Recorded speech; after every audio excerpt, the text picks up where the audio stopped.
大家有冇使用過關愛共乘 App？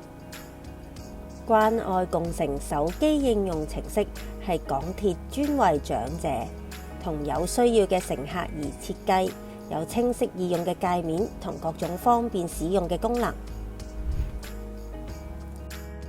其中嘅非緊急站內求助，更係專為聽障人士而設。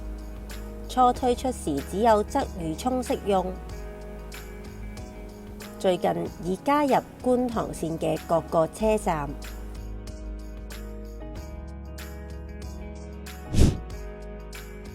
非緊急站內求助嘅使用方法好簡單。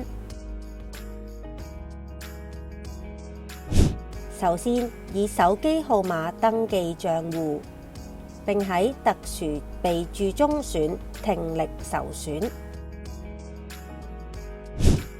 喺有需要時，開啟非緊急站內求助功能，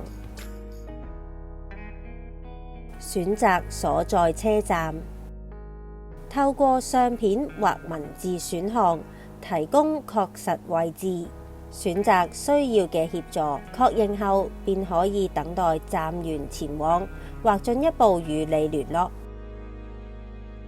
如遇緊急情況，請發短信至992向警察求助。